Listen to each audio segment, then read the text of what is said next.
3. If I could just ask you one more question, Long Paul. Yeah. I'd like to ask you, what would you like to see for the future of prisons? Well, I'd like to see them all closed, to be perfectly honest. Okay.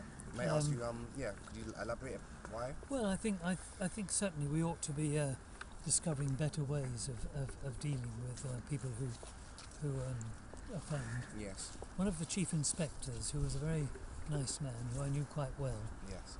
he once said, when he first took up the post, he said, I can't quite remember the proportions, but he said something like 10% ought never to be released, and the rest might as well go home tomorrow. and you know, I think it's very true. There's a small percentage of people who are very dangerous and will be very difficult to deal with, and the rest, really, prison is not helping at all.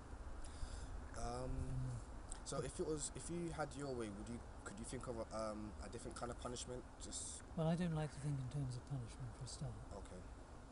because when you think about punishment, you think about hurting someone, and punishment with children, up to a certain extent, I think kind of works, where you make people understand, or a child understand that must not happen.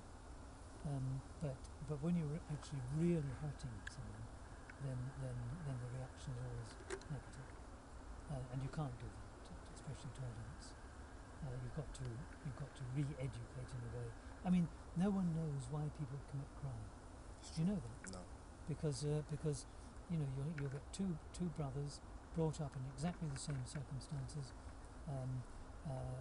maybe quite wealthy. One will commit crime and the other won't. You can get again two brothers or sisters brought up in poverty, and one will commit crime because they're hungry and the other one won't. It's very difficult to work out why, but you have to somehow find ways of making people understand that when they commit crime they hurt someone, and it's not very nice. Okay. Well, thank you for your time, Long Paul. Okay. Thank you very much. My And I pleasure. appreciate it. Thank you.